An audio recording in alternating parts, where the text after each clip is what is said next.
आपको अपनी energy clock, ऊर्जा घड़ी को समझना चाहिए और आपका जो एनर्जी का लेवल है उसको आपको समझना चाहिए कि आपका एनर्जी का लेवल कब हाई होता है और कब लो होता है और कब मीडियम स्टेज पर। जब आपका एनर्जी का लेवल सबसे ज़्यादा हाईएस्ट लेवल पर है, जब आप सबसे ज़्यादा प्रसन्न महसूस करते हैं, जब आपके लिए कोई भी काम करना बहुत आसान होता है, तो हम कहते हैं कि आप ग्रीन जोन में हैं।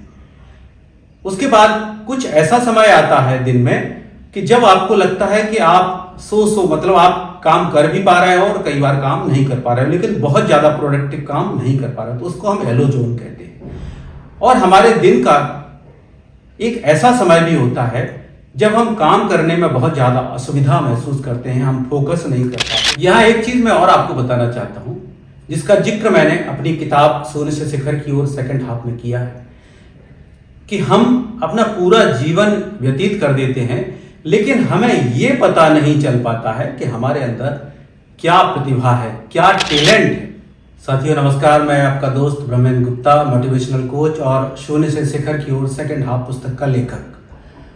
आज मैं आपसे एक बहुत ही इंपॉर्टेंट कॉन्सेप्ट पर बात करने जा रहा हूं। साथियों, जब हम किसी से पूछते हैं कि आपके लिए दिन में कितने घंटे होते हैं, तो दुनिया का प्रत्येक आदमी कहेगा कि मेरी जिंदगी में प्रत्येक दिन 24 घंटे होते हैं। लेकिन क्या आप ये चीज समझते हैं कि ये 24 घंटे जो होते हैं आपके जीवन में प्रतिदिन, वो एक जैसे नहीं होते हैं। आपने देखा होगा कि इनमें से कुछ घंटे आपके लिए बहुत ज़्यादा प्रोडक्टिव होते हैं और कुछ घंटे बिल्कुल ही अनप्रोडक्टिव होते हैं। साथियों, भारत में और दुनिया में जितने भी मनीषी हुए हैं, जितने भी विद्वान हुए हैं, जितने भी महापुरुष हुए हैं, उन्होंने एक बात पर जोर दिया है कि सबसे पहले खुद को जानो, खुद को पहचानो। हम सभी जानते हैं कि हम में से प्रत्येक व्यक्ति दुनिया में अनोखा है, अद्वितीय है। दुनिया में एक जैसे दो आदमी मिलना लगभग नामुमकिन है, क्योंकि जेनेटिकली हम लोग सब तरह से डिफरेंट हैं। हमारे अंगूठे, हमारी 5 उंगलियां, हमारी आंख की पुतली, हमारे चेहरे, यहां तक कि हमारे सेल्स भी अलग अलग हैं। तो फिर ऐसा कैसे हो सकता है कि हर आदमी का एनर्जी लेवल एक जैसा हो और हर समय एक जैसा हो? तो आज मैं आपको बताने जा रहा हूं कि आपको अपनी एनर्जी क्लॉक, ऊर्जा घड़ी को समझना चाहिए और आपका जो एनर्जी का लेवल है उसको आपको समझना चाहिए कि आपका एनर्जी का लेवल कब हाई होता है और कब लो होता है और कब मीडियम स्टेज में रहता है। विद्वानों ने इसको ग्रीन जोन, येलो जोन और रेड जोन कहा है। मतलब जब आपका एनर्जी का लेवल सबसे ज़्यादा हाईएस्ट लेवल पर है, जब आप सबसे ज़्यादा प्रसन्न महसूस करते हैं, जब आपके लिए कोई भी काम करना बहुत आसान होता है, तो हम कहते हैं कि आप ग्रीन जोन में हैं। उसके बाद कुछ ऐसा समय आता है दिन में कि जब आपको लगता है कि आप मतलब आप काम कर भी पा रहे हो और कई बार काम नहीं कर पा रहे हो, लेकिन बहुत ज़्यादा प्रोडक्टिव काम नहीं कर पा रहे हो, तो उसको हम येलो जोन कहते हैं। और हमारे दिन का एक ऐसा समय भी होता है जब हम काम करने में बहुत ज़्यादा असुविधा महसूस करते हैं, हम फोकस नहीं कर पाते हैं, हम डिस्ट्रैक्शन फील करते हैं, तो हम उसको कहेंगे रेड जोन। साथियों, जब हम दिन के 24 घंटे के 2 हिस्से करें, मान लो कि 12 घंटे आपका वर्किंग टाइम है और 12 घंटे में आप नित्य कर्म करते हैं, सोते हैं और सारी चीज़ें करते हैं, तो आप जब हम 12 घंटों का एनालिसिस करेंगे तो आप पाएंगे कि आपके 3 से लेकर के 5 घंटे ग्रीन जोन के हैं, बाकी के 3-4 घंटे येलो जोन के हैं और फिर 3-4 घंटे रेड जोन के हैं। आपने एक चीज देखी होगी कि हमारे कुछ साथी सुबह जल्दी उठना पसंद करते हैं, कुछ लोगों को रात में बहुत देर तक जागना अच्छा लगता है और कुछ इन बिटवीन होते हैं, इन दोनों के बीच में होते हैं। एक आंकड़ा बताऊं तो दुनिया में जो अर्ली राइजर्स हैं, मतलब जो सुबह जल्दी उठना पसंद करते हैं, वो 14% है। जिनको रात में जागना, रात के उल्लू जिन्हें हम कहें, वो 21% है। और बाकी के जो 65% लोग हैं वो बीच के हैं, मतलब उन्हें कोई फर्क नहीं पड़ता कि रात में ज़्यादा जागें या सुबह जल्दी जागें या सुबह देर से जागें। तो इस प्रकार से तीनों के लिए जो एनर्जी लेवल है वो अलग अलग है। अब मैं अब बात करूंगा आपसे कि आपको करना क्या चाहिए। सबसे पहली चीज है कि यदि आप सुबह जल्दी जागने वाले हैं तो आप अपना सुबह जितनी जल्दी शुरू हो सकता है उतनी जल्दी शुरू कर लें। जैसे कि मान लो आपने 6 बजे सुबह जागे तो आपका जो ग्रीन जोन का टाइम लगभग 6 बजे से लेके 11 बजे के बीच में रहेगा। मतलब आपको जितने भी अच्छे महत्वपूर्ण काम, यहां पर मैं पेरेटो प्रिंसिपल आपको याद दिलाऊंगा जो ये कहता है कि आपके जो 20% काम है उनसे 80% परिणाम आता है और जो शेष 80% काम है उनसे केवल 20% परिणाम आते हैं। तो आपके जो 20% काम है, मान लो कि आप एक राइटर हैं तो आपको सुबह लिखना है, आप एक विद्यार्थी हैं तो सुबह का समय याद करने में और प्रैक्टिस करने में और कठिन से कठिन जो कंसेप्ट आपको लगते हैं उनको समझने में, टेस्ट पेपर सॉल्व करने में और जो कुछ भी आपको ऐसा लगता है कि आपकी जिंदगी में जो बहुत ज्यादा उपयोगी साबित होने वाला है उसको करने में लगाना चाहिए। अब बात करें हम येलो जोन की, तो येलो जोन में आप जो मध्यवर्ती ऊर्जा स्तर के काम है, जैसे कि मान लो आपको लोगों से मिलना है, अपनी मीटिंग्स करना है, कुछ आपको पढ़ना है, इन सब कामों के लिए आप येलो जोन का उपयोग कीजिए। और रेड जोन के लिए जैसे कि आपके पास फोन आएंगे किसी के, उस पर आपका बस नहीं है, कोई आदमी सामने वाला कितने बजे फोन लगा देगा इस पर आपका कंट्रोल नहीं है, लेकिन जब आप फोन लगाते हैं तो उस पर आपका नियंत्रण है। तो रेड जोन में आप लोगों को फोन लगाने का काम करें। यदि आपको सोशल मीडिया देखना है, कुछ स्क्रॉल करना है, कुछ चीजें देखना है, समझना है, सीखना है, तो आप उसमें रेड जोन में ये काम करें। लोगों से चर्चा करना है या कुछ ऐसे काम हैं जिनको आप अत्यंत कम महत्वपूर्ण मानते हैं उनको आप रेड जोन में करें। जैसे कि आप अपने परिवार के साथ बैठ करके गपशप करना है, बातें करना है, क्वालिटी टाइम स्पेंड करना है, आप उसके लिए रेड जोन का इस्तेमाल कर सकते हैं। अब होता क्या है जिंदगी में कि हमने तो कहा कि हम अपने ग्रीन जोन में काम करेंगे, लेकिन डिस्ट्रैक्शंस इतने ज्यादा हैं कि आपको ये दुनिया वाले ग्रीन जोन में काम करने नहीं देंगे। तो आपको क्या करना चाहिए? नंबर 1, जब आपका ग्रीन जोन का समय हो आप अपने सारे के सारे नोटिफिकेशंस बंद कर दीजिए। बिल्कुल मोबाइल को एक तरफ रख दीजिए, बिल्कुल एक बार भी नहीं देखना है। आपको एक डेटा बताऊं कि हम लोग प्रतिदिन 2500 बार एवरेजन अपने फोन को छूते हैं और जो बहुत ज्यादा हैवी यूजर्स हैं वो तो एक दिन में 5000 बार अपने फोन को टच करते हैं। तो अपने फोन को एक तरफ रख दीजिए, चाहे कुछ भी हो जाए आपको नोटिफिकेशंस नहीं देखना है, क्योंकि बहुत बड़ी दुनिया में उलट पलट नहीं हो जाएगी। यदि आप अर्ली राइजर्स हैं, सुबह 6 बजे से लेकर 11 बजे का आपका ग्रीन जोन है मेरी तरह, तो आप उस टाइम में बिल्कुल फोन के नोटिफिकेशंस बंद कर दीजिए। आप लोगों से कह दीजिए कि यदि मेरे से मिलना है तो आप 11 बजे के बाद आइएगा। यदि आपको कोई और आदमी डिस्टर्ब करता है तो वो उन सबको आप रोक दीजिए। और सबसे बड़ी बात है, जब आप ग्रीन जोन में काम करना चाहते हैं तो आप अपने काम करने का एक ऐसा वातावरण सुनिश्चित कीजिए जिसमें आपको अच्छा लगता है। यदि आपको लगता है कि मुझे अपने घर के फला कमरे में बैठ करके काम करना अच्छा लगता है तो उस कमरे को बढ़िया साफ सुथरा कीजिए। आपकी टेबल हमेशा साफ सुथरी रहना चाहिए और हवा आनी चाहिए, बढ़िया रोशनी की व्यवस्था हो और अच्छे माहौल में आप उस ग्रीन जोन के 4-5 घंटे का इस्तेमाल करेंगे तो मैं आपको ये दावे के साथ कह सकता हूं कि जो काम, जो परिणाम आप 10 घंटे में प्राप्त करते हैं वो 4 से 5 घंटे में बहुत अच्छी क्वालिटी का आप अपना काम कर सकेंगे। ब्रिटेन के एक साइकोलॉजिस्ट हुए हैं रॉबिन डनवर्थ, उन्होंने एक स्टडी की, उन्होंने पाया कि हमारे जो सबसे सच्चे मित्र होते हैं वो 3 से लेकर 5 तक हो सकते हैं।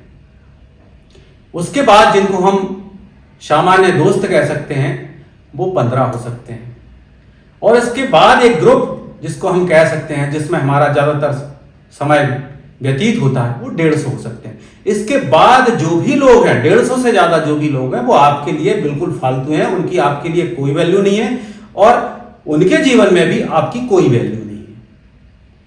तो आप अपने 3 से 5 लोगों का चयन कीजिए। ग्रीन जोन में तो वैसे तो किसी को अलाउ नहीं कीजिए, लेकिन यदि बहुत अजीबोगरीब स्थिति है, बहुत कोई विकट स्थिति है, तो उन 3 से 5 लोगों को ही अलाउ कीजिए कि वो आपके ग्रीन जोन में कभी कभार दखल दे सकते हैं। बाकी येलो जोन में आप अपने 15 लोगों को अलाउ कर सकते हैं कि जो आपकी जिंदगी में दखल दे सकते हैं, और रेड जोन आपके 150 लोगों के लिए। और बाकी के लिए आपसे मैं कहूंगा कि एक तो ना कहने की आदत डालिए। मेरे अंदर भी ये आदत है कि मैं हर चीज को स्वीकार करता चला जाता हूं। आप कोई भी प्रभार मुझे दीजिए, कोई भी काम करने के लिए कहिए, मैं तुरंत हाँ कह देता हूं। लेकिन उससे क्या होता है कि जब आप हर काम के लिए हाँ कहते हैं तो आपका टाइम, आपकी एनर्जी और आपकी जो प्राथमिकताएं हैं वो एकदम से बदल जाती है, वो एक तरफ रखी रह जाती है और आप दूसरे की प्राथमिकताओं पर काम करना शुरू कर देते हैं। तो नंबर 1, आप ना कहने की आदत डालिए। नंबर 2, हर व्यक्ति से हर समय यदि कोई मिलना चाह रहा है, बिल्कुल एकदम से मना कर दीजिए कि भाई मैं फ्री नहीं हूं या मैं इतने बजे फ्री हूं, आप उतने बजे आकर के बात कर लीजिए। तीसरी बात है, अपना कैलेंडर आप बना करके रखिए। यदि कोई आदमी कहता है कि मैं आपसे शनिवार को मिलना चाहता हूं, तो यदि वो आदमी इंपॉर्टेंट है, आपके लिए कोई काम का है, तो आप उसको हाँ कहिए। अदरवाइज आप बता दीजिए कि शनिवार में आपके पास कैलेंडर में ये काम है, इसलिए आप उसको समय नहीं दे सकते। अनावश्यक के उल जुलूल फिजूल के कामों में यदि आप अपने ऊर्जा को बर्बाद नहीं करेंगे तो आप जिंदगी में बहुत महत्वपूर्ण काम कर पाएंगे। यहां एक चीज मैं और आपको बताना चाहता हूं, जिसका जिक्र मैंने अपनी किताब सोने से शिखर की ओर सेकंड हाफ में किया है, कि हम अपना पूरा जीवन व्यतीत कर देते हैं, लेकिन हमें यह पता नहीं चल पाता है कि हमारे अंदर क्या प्रतिभा है, क्या टैलेंट है। तो इसकी एक विस्तृत मैंने कार्य योजना, वर्क प्लान इस किताब में दिया है। आप अपने टैलेंट को यदि नहीं पहचान पा रहे हैं तो मेरी इस किताब को पढ़ें, जिससे आपकी जिंदगी का जो सेकंड हाफ है वो बहुत हायर लेवल का हो। तो टैलेंट का मतलब मैं जो समझ पाया हूं वो है प्री इंस्टॉल्ड। जैसे आप जब मोबाइल फोन खरीदते हैं तो कुछ एप्लीकेशंस जैसे गूगल है, जैसे गूगल मैप है, या एसएमएस का ऐप है, या व्हाट्सएप है, ये प्री इंस्टॉल्ड आते हैं। मतलब जब आप फोन खरीदने जाएंगे तो ये प्री इंस्टॉल्ड आपको एप्लीकेशंस मिलते हैं। इसी प्रकार से आपके शरीर में जब भगवान ने आपको बनाया है, जब आपका जन्म हुआ है, तो आप कुछ प्री इंस्टॉल्ड टैलेंट के साथ पैदा हुए हैं। उदाहरण के लिए, किसी बच्चे को गाना गाना बहुत आसान लगता है और किसी व्यक्ति को बहुत मुश्किल। जैसे मुझे गाना गाना बहुत अच्छा लगता है, लेकिन आप मुझसे कहें इंस्ट्रूमेंट बजाना सीख लीजिए तो मेरे लिए बहुत कठिन है। मैंने इसके लिए कम से कम 4-5 साल खराब किए कि मैं हारमोनियम बजाना सीख जाऊं, लेकिन नहीं सीख पाए। जबकि आप देखेंगे कि गांव में बिना पढ़े लिखे लोग बड़ी आसानी से हारमोनियम बजा लेते हैं। इसका मतलब यह है कि मेरे अंदर वाद्य यंत्र बजाने का टैलेंट नहीं है, तो मुझे ये समझना पड़ेगा। आपको भी अपना टैलेंट जानना चाहिए, और फिर टैलेंट का जो अगला स्टेज है उसे हम पैशन कहते हैं या जुनून कहते हैं। ये तब आता है जब आप अपने टैलेंट को निखारते हैं। साथियों, जुनून का मतलब है कि जब आप कोई काम को करें तो आपको यही पता ना चले कि आप सुबह से शाम तक करते रहे, आपको कोई थकावट नहीं हुई, समय का कोई ज्ञान ही नहीं रहा कि 2 घंटे हो गए कि 5 घंटे हो गए। आपके चेहरे पे बिल्कुल प्रसन्नता, जैसे आप काम करने बैठे थे उस समय जो आपके चेहरे पर प्रसन्नता थी वही तब रहती है जब आप 5 घंटे 6 घंटे काम करके उठे। आनंद आता है, स्फूर्ति रहती है, उत्साह रहता है। तो जब आप अपने टैलेंट पर काम करते हैं और उसे जुनून की शक्ल दे देते हैं, अपना पैशन बना लेते हैं, तो जीवन में आपके लिए जो आपका टैलेंट है वो बहुत प्रोडक्टिव हो जाता है। और यदि आप टैलेंट पर काम नहीं करेंगे तो वैसे ही सड़ा गला होकर के आपके साथ ही आपका टैलेंट मर जाएगा। तो सबसे पहली चीज है अपने टैलेंट को पहचानें और उस पर काम करें। यहां पर मैल्कम ग्लैडवेल ने कहा था कि आपको किसी भी टैलेंट को यदि दुनिया में वर्ल्ड क्लास बनाना है तो 10,000 घंटे उस पर खर्च करना पड़ेंगे। तो आप अपने टैलेंट को निखारने के लिए जुट जाइए और उसे दुनिया में सर्वश्रेष्ठ बनाने का प्रयास कीजिए। एक चीज और बताना चाहूंगा, हमारी जो प्रायोरिटीज हैं, प्राथमिकताएं हैं, वो अक्सर हाईजैक हो जाती हैं। हम अपना काम छोड़ करके दूसरे का काम करना शुरू कर देंगे। ऐसा कभी मत होने दें और ग्रीन जोन में तो बिल्कुल ना होने दें। आपकी प्राथमिकताएं आपके लिए है, महत्वपूर्ण है, और दूसरों को उससे खास लेना देना नहीं है। जैसे जब कोई आदमी आपको फोन करता है तो इसका मतलब यह है कि उसने अपना एजेंडा आपके एजेंडे में डाल दिया है। उसका एजेंडा इंपॉर्टेंट है क्योंकि उसने जब आपको फोन किया है वो आपको उठाना जरूरी है, और जब आप उस फोन को उठाएंगे तो आप अपने काम से हट जाएंगे।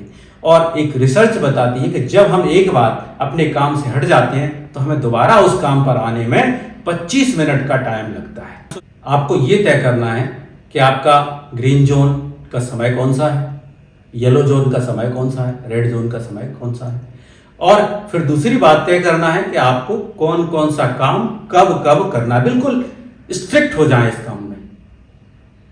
मैं आपको सुझाव दूंगा कि यदि आपको एक्सरसाइज करना है, क्योंकि हर आदमी को एक्सरसाइज करना चाहिए, तो आप रेड जोन में एक्सरसाइज कीजिए, क्योंकि एक्सरसाइज आप कभी भी कर सकते हैं। लेकिन यदि आपको टहलना है तो आप ग्रीन जोन में टहलिए। जब आप अपने कमरे में काम कर रहे हैं, जब आपको लगता है कि आप 1 घंटा हो गया है, आप कमरे में टहल लीजिए, हल्का सा म्यूजिक सुन लीजिए, थोड़ा सा आराम कर लीजिए। यहां पर एक और सुझाव देना चाहूंगा कि आप अपने ग्रीन जोन को बढ़ा सकते हैं। यदि आप दोपहर में 15 मिनट 20 मिनट की झपकी ले लेते हैं तो आप फिर से रिफ्रेश हो जाते हैं और फिर अगले 2-3 घंटे बेहतरीन काम करने के लिए तैयार हो जाते हैं। तो आप अपने ग्रीन जोन को बढ़ाने के लिए दोपहर में झपकी का उपयोग कर सकते हैं। ये भी आपको देखना पड़ेगा कि आप कितना समय यात्रा में व्यतीत करते हैं, कितना समय घर पर व्यतीत करते हैं, कितना समय कार्यालय में व्यतीत करते हैं। उसके हिसाब से आप मैनेज कीजिए। और जो आपकी एनर्जी क्लॉक है, ऐसा नहीं है कि एक बार बन गई तो उसको आप एडजस्ट नहीं कर सकते। आप उसमें लगातार एडजस्टमेंट कीजिए, अपने हिसाब से ऊपर नीचे कीजिए। और यदि आप अपने वीक में अच्छा काम नहीं कर पाए, मान लो आप बहुत ज़्यादा व्यस्तता रही, आपके पास कुछ इमरजेंसी आ गई, तो आप अपने जो वीकेंड्स हैं, शनिवार और रविवार, उसमें काम करके अपने आप को संतुष्ट कर सकते हैं। मैं यदि आपसे पूछूं कि आपकी कोई ड्रीम लिस्ट है, सपनों की कोई लिस्ट है, तो 99% लोगों का ये कहना होगा कि नहीं भाई, हम सपने तो देखे और उन्हें भूल गए, लेकिन हमने ड्रीम लिस्ट नहीं बनाई, सपनों की लिस्ट नहीं बनाई। तो मैं आज आपसे आग्रह करता हूं कि अपने सपनों की सूची बनाइए और उन सपनों को पूरा करने के लिए जो आपको मेहनत करना है उसे ग्रीन जोन में कीजिए। मतलब वे सबसे उत्पादक घंटे जिनमें आपका जो दिमाग है 7वें आसमान पर रहता है, आपकी ऊर्जा एक्सट्रीम लेवल पर रहती है, आपका मन प्रसन्न रहता है, आप उत्साहित रहते हैं, उस दौरान आपको अपनी ड्रीम लिस्ट पर काम करना चाहिए।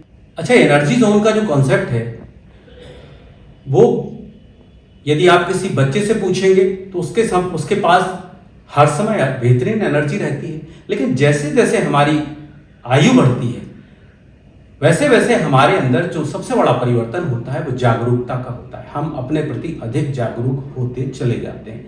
तो ये कॉन्सेप्ट ना केवल बच्चों के लिए उपयोगी है बल्कि युवाओं के लिए, वयस्कों के लिए, प्रौढ़ों के लिए और वृद्धों के लिए, सबके लिए उपयोगी है।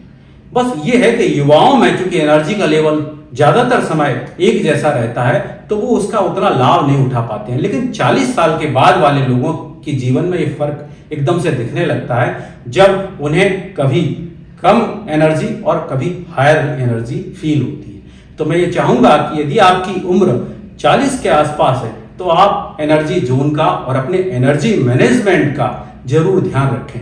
साथियों,